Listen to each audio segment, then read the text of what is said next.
Shit, here they come!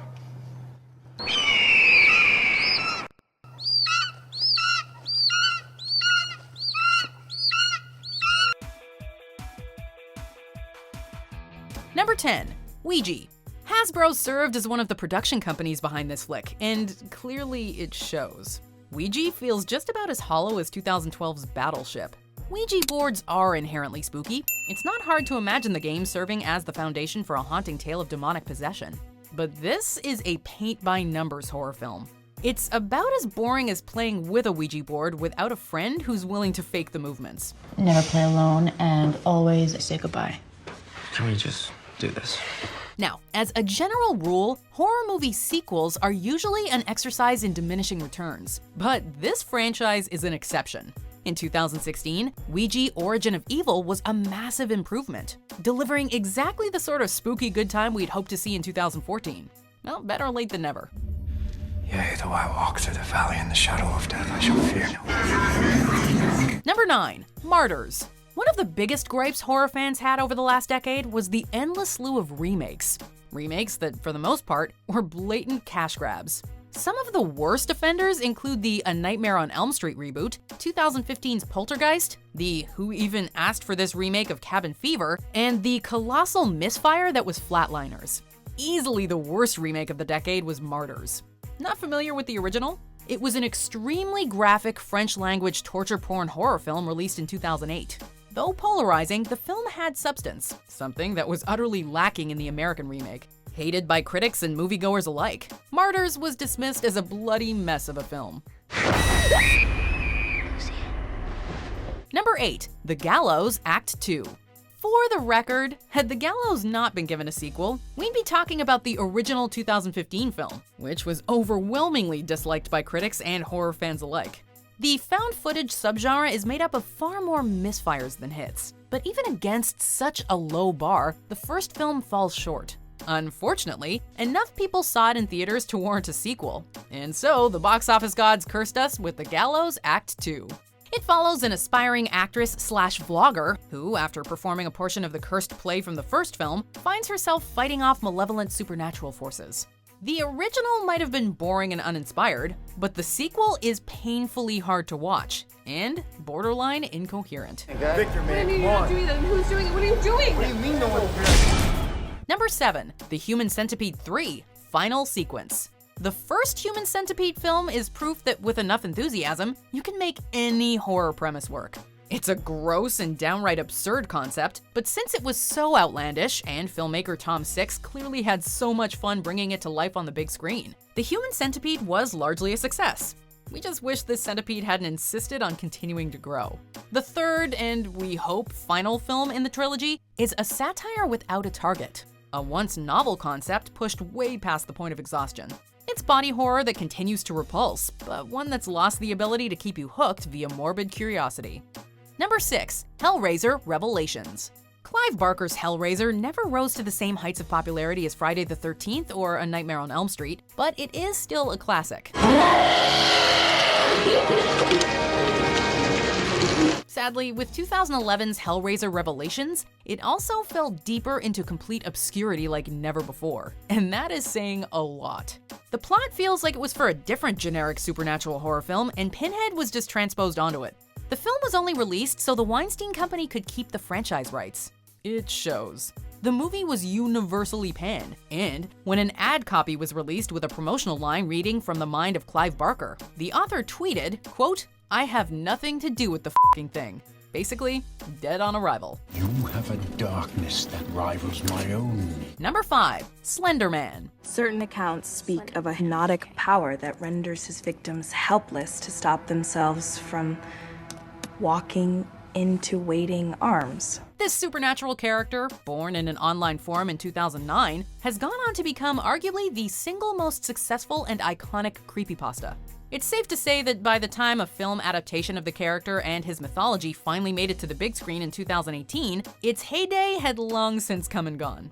The Slender Man of 2018 feels more like a dated meme than a genuinely terrifying horror figure. And sure enough, the film was appropriately underwhelming. It's sad to say, but the movie adaptation might be Slender Man's least scary tale to date. We would much rather spend the 93-minute running time reading some fanfic than sitting through these yawn-inducing attempted scares. Guys, we so have to do this. We actually don't. Actually. Number 4, The Devil Inside. Ugh, when will filmmakers learn? 2 years after she brutally murdered 3 people in her home, a South Hartford jury found Maria Rossi not guilty by reason of insanity. Going the found footage route might save you money, but for the finished product to be a successful film, the approach arguably demands even better writing, directing, editing, and acting to make it work. And sadly, The Devil Inside manages to disappoint in each regard.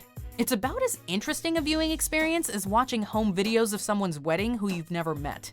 This tale of demonic possession and one young woman's quest to save her mother from the clutches of evil is shockingly more boring than the plot summary we just delivered. What earns The Devil Inside such a high ranking, however, is the ending, which has been called among the worst movie endings of all time. Number 3, I Spit on Your Grave 2. The original 1978 film I Spit on Your Grave is a tale of sexual assault and revenge, a film so graphic and controversial that people continue to debate its merits to this day. To some, it's among the worst films ever made. To others, it's a misunderstood and daring classic.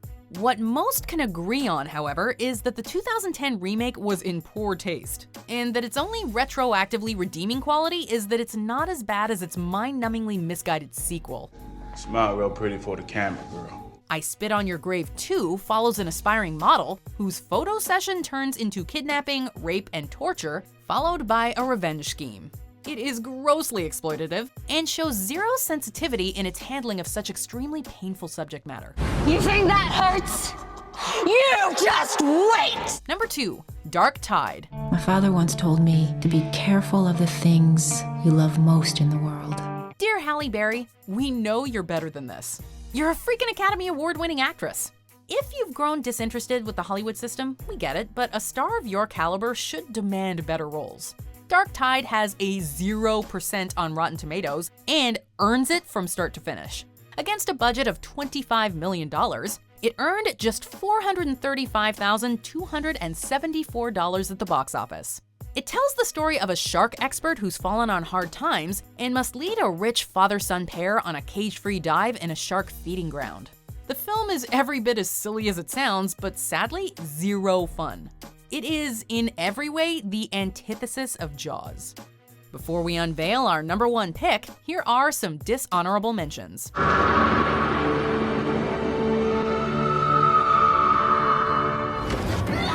You do not want that shit inside your head. Please, help me. Dude, turn around. Let's go. What? It's too early to find him. We gotta find him at the end of the episode. No.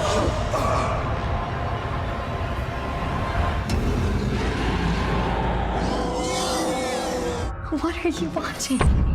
Watching you. Stop it! And he got me and he ripped my shirt! This never happened. What if he comes for the people who call him? Birdemic, Shock and Terror. Here is a menu. Thank you. I'll be right back with you. There's really no such thing as a bad premise for a horror film. It's all about execution.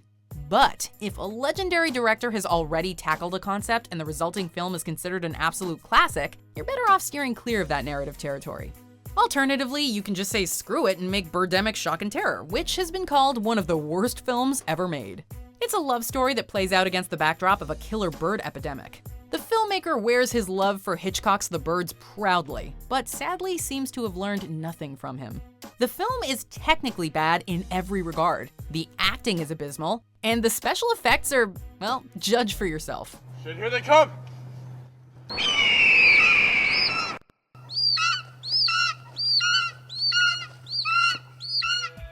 Did you enjoy this video? Check out these other clips from WatchMojo, and be sure to subscribe and ring the bell to be notified about our latest videos.